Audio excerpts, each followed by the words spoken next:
your source for news, weather, and sports. We are WBKB News at 11. Two American Pit Bull Terriers have caused concern in one Rogers City neighborhood, and the city is taking action. Good evening, everyone. I'm Eric Puri. And I'm Ashley Reed. We caught up with the owner of the dogs tonight, as well as a concerned citizen. Tears were shed tonight as Rogers City resident Kimberly Kennedy said goodbye to her two 9-month-old American Pit Bull Terriers. Kennedy was summoned to turn her dogs over to the Rogers City Police Department tonight after concerned citizens from her neighborhood addressed the Rogers City Council at Tuesday night's meeting. They seem to be uncontrollable, and we're just concerned that if they're attacking dogs, they're eventually going to attack children. Budnick says the two pit bulls have gotten away from their owner's home on 4th Street and injured more than 4 dogs. Our town has a lot of retired people, and I was surprised to hear that they were actually scared to leave their houses. But a friend of the owners who handles the dogs says Kennedy is not to blame. I would say the problem is owners not being responsible for their dogs and having them on leash and keeping them in their yards. Although he does admit to dropping one of the dog's leashes in the one incident he was involved in and aware of. There were mistakes made on my part handling these dogs, and there were mistakes on the other dog's owner's part for a lack of handling their dogs. But Kennedy says she's doing all she can to address the citizens' concerns. They're inside dogs. They never are outside by themselves. Ever since I first found out that they were jumping the fence, they've been on leashes.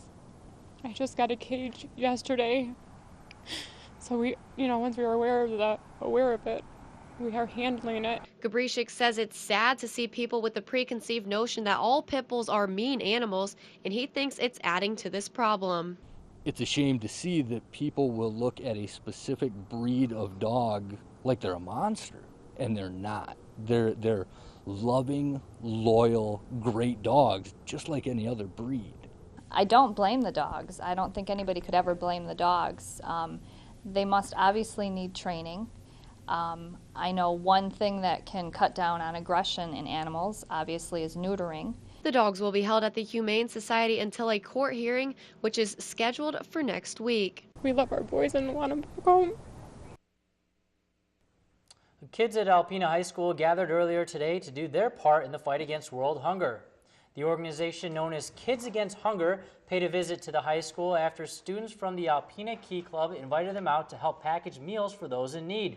27 students worked for a few hours putting together 10,000 food packages. Students say they are happy to help support a good cause. It was just a really fun project, and you save a lot of people's lives with really nutritious food in a really short amount of time. It's a really easy way to help people get a healthy, nutritious meal even if they can't afford it, and so we thought it was a really cool way to help people out. The packages consist of dried vegetables, rice, soy, and other nutrients. One package can feed up to 6 adults or 12 kids. The Kids Against Hunger Coalition helps save thousands of lives every year from starvation. Michigan State Police have different divisions of enforcement that deal with specific laws. One in particular is motor carrier officers that are enforcement members of state police. WBKB reporter Ashley McDowell has more on a day in the life of these officers. Michigan State Police Commercial Vehicle Enforcement Division do inspections of truck drivers not only for the safety of the truck driver but also for the safety of cars passing by on the road. I primarily pull over trucks. That's what motor carrier officers do. We focus all our attention on commercial vehicles and commercial motor vehicles. Officer Keller says inspections are needed because commercial motor vehicles must follow a specific set of guidelines in order to keep drivers safe. He says key points of inspections are operating brakes, tires, wheels, and lights, which all work together in order to prevent an accident from happening. Vehicles in Michigan, sometimes they travel at 160,000 pounds, and if all those things aren't working together, the vehicle can't properly operate, and that's just a hazard to everybody on the road, including the truck driver himself. Many operators of commercial vehicles are unpleased because getting pulled over to get checked takes time, and time takes money, sometimes along with a citation. But what most don't realize is that it's not about writing tickets, it's about compliance. Our job is about education. Sometimes education requires a citation. Sometimes education just requires informing the driver about it and letting them know for next time that he needs to have his violations taken care of and giving him an inspection report. Drivers are given forms that let them know what needs to be fixed. Drivers who pass the inspection are given a decal that let other drivers on the road know they passed the test. For Alpena, this is Ashley McDowell, WBKB News. Officers that deal with commercial vehicles spend about 200 hours of class time to specialize in enforcement of trucks, particularly weight laws, inspecting them, making sure their equipment is up to standards for driving on the road. A raid last night in an Alpena trailer park on Ripley resulted in 2 arrests. The Huron Undercover Narcotics Team initiated an investigation last night in this Alpena trailer park after tips regarding suspected narcotic trafficking. WBKB knocked on the neighbors' doors today and were told by area residents that this trailer, B8, is the home that was searched. Neighbors say that the trailer was known for suspicious activity. Don't know the kids. I mean, there would be upwards to 30 cars a day. And many people going there all the time. Hunt reported 1 juvenile woman and a man with 2 outstanding warrants were taken from the home and arrested on delivery and possession. One area neighbor told WBKB the man arrested had his medical marijuana card but did not have a license to sell. Both suspects are currently being held at the Alpena County Jail and their names are being withheld pending arraignment.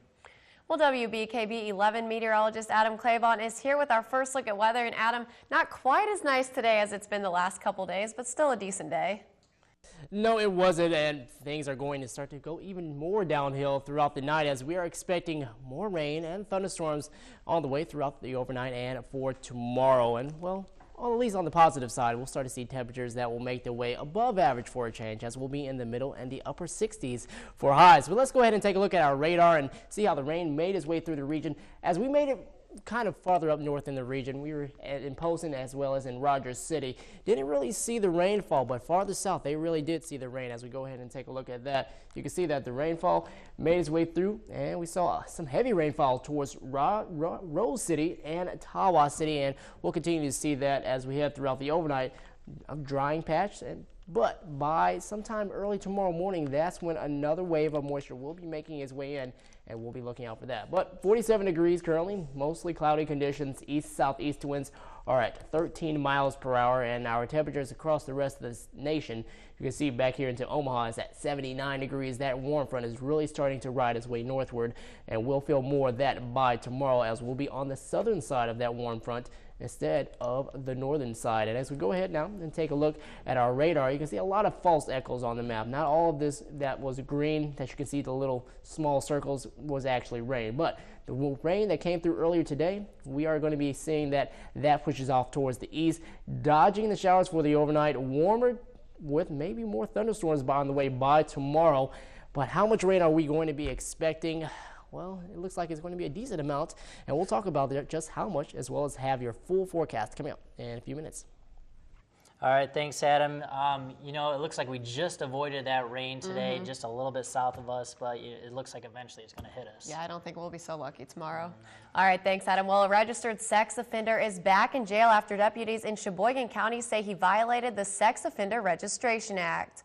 Joel Sloiter was arrested after authorities say he failed to report an email account and register a cell phone number. The Sheboygan County Sheriff's Office says each violation is a felony carrying a possible 4-year sentence. Sloiter is also charged as a habitual offender, according to the Sheriff's Office. A forensic investigation led officers to multiple unauthorized email accounts and aliases Sloiter was using on dating and pornography websites, which is a violation of his probation. According to court records, Sloiter was convicted of sexual exploitation of a minor in an Arizona court in 2009. Sloiter's bond is set at $2,500. He's scheduled to appear in court again May 14th. A Sheboygan County woman is behind bars after investigators say she embezzled money from a local Lions club. Michelle Williams was arrested after the Sheboygan County Sheriff's Office launched an investigation into missing funds from the Indian River Lions Club. Officials say the club's financial records show Williams wrote several checks over a 4-month period for personal items totaling more than $1,800. Williams is charged with embezzlement of more than $1,000, but less than $20,000 from a nonprofit or charitable organization, a felony carrying a possible 10-year sentence. Williams' bond has been set at $2,500. She is scheduled to appear in court again on May 19th. As the weather warms, we can expect to see more motorcycles out on the roads. Law enforcement wants to remind motorcyclists and drivers to use extra caution when they hit the streets to ensure safe travels for all. WBKB reporter Katie Corman has more on this story. It only takes 1 second for something to happen. There were 3,600 motorcycle accidents in Michigan in 2012, resulting in 132 deaths. And the number of deadly motorcycle accidents has increased 63% over the past 10 years, according to the Office of Highway Safety Planning. Michigan State Police are reminding people to share the road as we begin to see more motorcyclists on the streets. Motorcyclists are taught to scan, identify, predict, decide, and then execute. State police say many drivers involved in an accident with a motorcycle say they just never saw the motorcycle. It's important to be seen. And so where you position yourself in your lane and your speed is very important. Tyler Thomas with D Cycle Sales in Alpena says riders should have their motorcycles checked out by a professional. Make sure your motorcycle's properly maintained and brakes are up, tire pressure is good. All lights are working. Motorcycle enthusiasts say it's up to the rider to know the rules of the road, but making safety a priority is a responsibility shared by both riders and drivers. You got to watch for the headlight. You know, there's not much space like a car. You can't see it coming. So they're all equipped with lights that come on automatically. So you just got to be prepared. Michigan law now allows most motorcyclists to decide for themselves whether or not to wear a helmet. Riders and passengers younger than 21 years old must still wear a helmet. In Alpena, Katie Corman, WBKB News. Lieutenant Hahn says while helmets are optional, motorcyclists are still required to wear protective eyewear. You can read more about our broadcast stories and get the scoop on other news items online. Just visit WBKB11.com for sports, weather, and news updates anytime, day or night. Later, we'll check in with meteorologist Adam Claybon for the full weather forecast. But first, the federal government has more bad news for college students looking to pursue their education. That's ahead in your Money Watch. Thanks for joining us here tonight, everyone. For our state news this evening, Holland's annual Tulip Time Festival marks the beginning of what Governor Snyder expects to be a successful tourism season for Michigan. Governor Snyder spoke at a luncheon earlier today saying hotel occupancy and overall tourism is continuing to increase throughout the state. However, he also discussed the urgent need for road and bridge improvements in Michigan. The city of Holland is also optimistic for the upcoming summer tourism as they released their Pure Michigan commercial earlier today. Holland's mayor hopes to see plenty of tourists come enjoy the city's many beaches on Lake Michigan.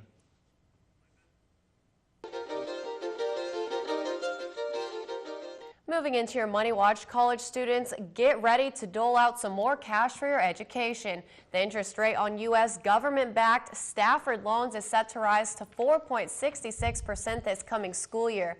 Undergraduate borrowers will pay about $46 more per year for each $10,000 borrowed on a 10-year loan. And this morning, Federal Reserve Chair Janet Yellen addressed Congress's Joint Economic Committee. Yellen says rising income disparity in the U.S. is a very worrisome trend that could undercut economic stability. She also said the job market remains far from satisfactory. Yellen did not give a date when the Fed might start to raise short-term interest rates. And one of the largest magazines in the African-American market is going digital. Jet magazine, founded in 1951, will now be published exclusively online. Johnson Publishing says Jet will transition to a digital magazine app at the end of June. The app will include video interviews and breaking news will be updated daily. There's still much more to come on WBKB News. Shannon McGrattan will be in with the latest news in sports. But first, Adam Claybon is next with your full weather forecast. Stay tuned. Welcome back, everyone. Meteorologist Adam Claybon has been keeping an eye on the weather for us. Adam, what's it look like? Okay, well, Eric, we are going to be seeing temperatures that are on the rise, and we will see that just off to our south. These yellow colors as well as the orange colors, they will make their way back into our region, and we'll see that during the 6 o'clock news tomorrow afternoon, and just seeing just how widespread all of the warm temperatures will be. But currently at 46 in Escanaba, 47 in Gaylord, sitting in the upper 40s also in Rogers City. Dealing with the rain showers, you can see right here that rain is continuing to make its way on towards the east, and that was associated with a wave of rain that is affected us during the late evening hours, but now we are going to dry out for a little short time before another wave starts to make its way in along this warm front, and below this warm front we are dealing with much warmer temperatures, so that will lift its way towards the north as we head our way into tomorrow. Southeast winds at 13 miles per hour in Alpena, 7 miles per hour from the north in Oscoda, more of the teens in the 20s farther off towards the south, and that's what we are going to be expecting as we head into tomorrow, because winds will pick up and we'll see that it will be a breezy day for us, along with the warmer temperatures and also along with the slight chances of thunderstorms during the afternoon. But for tonight, hit or miss rain showers. Better chances will come in during the early morning hours, and we'll be hearing more rumbles of thunder during that time.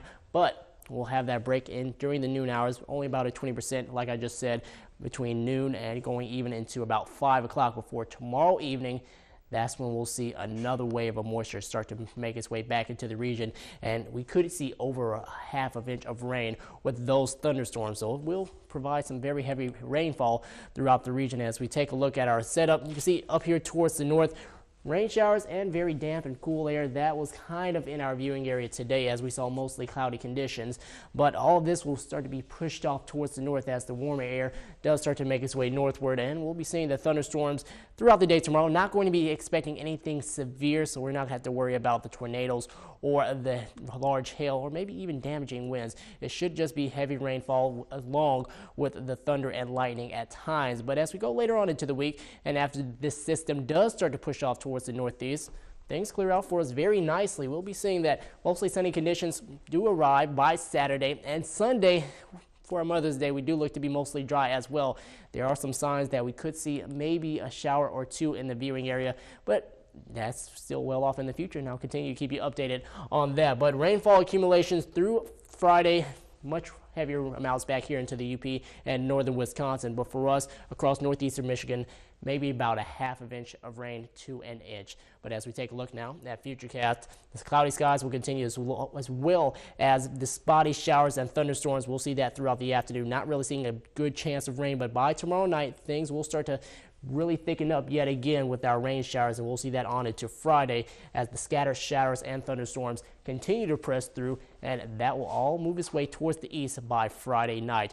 But for tonight, we'll be at 41 degrees, light rain, east winds at 5 to 10 miles per hour, and by tomorrow those winds pick up between 10 to 20 miles per hour, and seeing that scattered thunderstorms will be more of a possibility during the evening hours. But as we take a look at our temperatures, close to 70 degrees in Mile at 69, 67 in West Branch, and 60 degrees for a high in Onaway. Tomorrow night, it will be a wet night. Southeast winds at 5 to 10 miles per hour and lows falling off into the 50s and 40s. Our extended outlook, look at the high on Friday as well, 68 degrees Saturday, and then Sunday finally clearing out with highs in the 60s, so not really a big cool off after that. But we'll see if that rain starts to sneak in a little earlier. That is expected to come in Monday, and hopefully it won't be in here Sunday afternoon. All right, thanks, Adam. Well, it looks like we're going to at least have a really pretty weekend, so that'll be nice. Yeah, hopefully Mother's Day can stay somewhat clear. Yeah. All right. Well, now it's time for today's photo of the day. Today's photo was sent by Molly Warrow at Blair Park, excuse me. Molly sent us this gorgeous photo of the sunrise at around 6:40 yesterday morning. And an excellent picture, Molly. Thanks for this. Very pretty. If you have a photo you would like to send us, just email a photo along with a short description to news@wbkb11.com. Well, coming up on WBKB News, the CDC says Americans with disabilities need more exercise. Find out more after the break. Thanks for joining us. In your Health Watch tonight, the CDC says adults with disabilities who get no aerobic physical activity are 50% more likely to have a chronic disease like cancer, diabetes, stroke, or heart disease. The government agency says of the disabled adults that went to the doctor in the past year, only about 44% were told to get active. And Dutch researchers say pregnant women who have had the H1N1 vaccine during the 2009 flu pandemic have children who are growing and developing normally in their first year of life. Nearly 1,800 pregnant women participated in the study. And moving into national news, the federal government is cracking down on synthetic drugs that have become increasingly popular with young adults. Agents raided drug makers and sellers across the country in a massive operation targeting the synthetic drug trade. Wednesday's sting marks the second phase of an ongoing federal initiative that began 2 years ago. CBS's Bigat Shaban has more details from Los Angeles. Police! Federal agents conducted raids in 29 states as part of the nation's largest law enforcement operation targeting synthetic drugs. Hundreds of thousands of ready-to-sell packets were seized. Each can contain dangerous chemicals meant to simulate the highs of marijuana and ecstasy. Good parents are losing good kids because they just tried it once or twice and now they're dead. The DEA's operation focused on drug manufacturers, distributors, and retailers. Law enforcement busted shops like this one in New Mexico. We got one packet here. But the largest raid took place in Alabama, where agents seized drugs from this gas station. The products are commonly sold over the counter. Sellers are able to skirt government regulations since the drugs are often labeled not for human consumption. This is dangerous stuff, folks, and it's important not to assume that it's legal because it's hanging on a rack in a convenience store around the corner. Investigators say many of the drugs are manufactured in China, while hundreds of millions of dollars in drug profits are being funneled into countries in the Middle East. I don't want to say 100% definitively that this is financing terror, but we have a pretty good idea of where this money's going. That should alarm people. Nationwide, more than 370 people have been arrested since the 2-year federal crackdown began. Bigat Shaban, CBS News, Los Angeles.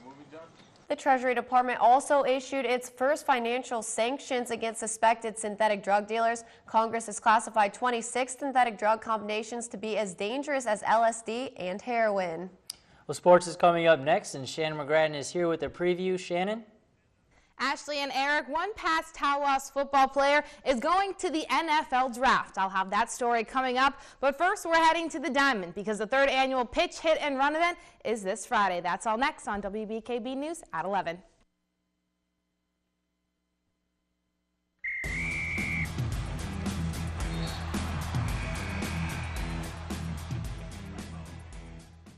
After not having a winning streak for almost 2 weeks, the Tigers have found their bats, and tonight they look to win their 8th consecutive game, hosting the Astros in their 3rd of 4 contests. But the teams are going to have to wait a little, seeing as the rain has moved south to Detroit. But once the action does start, Miguel Cabrera pulls out all of his tricks early, going right for his 2nd homer this series. Tigers up 2-0. In the 3rd, Dexter Fowler keeps the Astros in this game, grounding out to 2nd, driving in Marwin Gonzalez. Victor Martinez steps up to the plate and brings himself right back home, finding the right field seats just like Cabrera, putting Detroit up 3-1. Houston fights till the very end. Gonzalez hits an RBI single in the 7th to make it a 1-run ball game. Joe Nathan does get the save in tonight's outing, helping the Tigers win their 8th straight game, 3-2. And for local kids looking to get a chance to play at Comerica Park, you don't want to miss this. The upcoming Major League Baseball pitch, hit, and run event is this Friday, May 9th from 4 to 7 p.m. Alpena Huron Shore Babe Ruth will host its 3rd annual competition at the Alpena Huron Shore Complex on US 23 North. The event is open to all area youth ages 7 to 14, with the individual winners along with the all-around champions moving on to the sectional competition and a chance to eventually compete at Comerica Park in Detroit. If you would like more information about this Friday's pitch, hit, and run event, you can contact Melinda Amlott at 989-657-0336. We have different stations. You don't have to stay at one in line. You pick which one you want to start with. You do the pitching, the hitting, the running. We have prizes available, usually donated by local businesses. We fire up the grill and grill burgers and have music, and it's just a great time. On the Diamond in East Lansing, ACC played Macomb in the 1st round of the NJCAA District H softball tournament. During the regular season, the Jacks fell in all 4 contests with the Monarchs, and today was the same story. Alex Shimura led ACC with a home run and triple in the 8-3 loss. Tomorrow, Alpena plays Mott at noon. And ending on the soccer field, Maggie McDonald assisted Kayla Costigan in double overtime, giving Tawas its 3rd win of the season. Pickup football wasn't just something to pass the time, it was a way to prepare for the future, one that could come full circle tomorrow for one Tawas native. Jeff Janis, wide receiver, Saginaw Valley State. Every kid is, when they're little, thinks that they want to play as a professional. 20, 15, 10, 5, touchdown! And not a lot of people realize how much work it takes to get there, but when I first got into college, I was playing, just for fun and to get a degree, and then it's just taken off. He's one of those guys, he's been blessed with some genetics, but he also has the work ethic. I mean, the sky's the limits for him. However, the road wasn't always easy, especially when Janice's father passed away in 2010. I wasn't sure if I was even ever going to play again, and I just thought it was something that he wanted me to do, and luckily I got back out there and I had a great season. His dad's watching him, from up above, so, he wants to make him proud, and he's already done that. I really believe that, he's up there watching me, and every time I'm out on the field, I've just been, kept him in my mind and in my heart, and, just played for him. In college, Janice broke the GLIAC and Saginaw Valley State University single-game records with 331 yards and 18 receptions, achievements he's prepared to use at the next level. That's pretty much my plan, is to just show them that I can play any position and play any special teams, and hopefully they like me, and hopefully I'll be on the roster. Whoever drafts him is going to be a very lucky team. I mean, he used to show up to workouts on his bicycle before he had a vehicle, driving through the snow.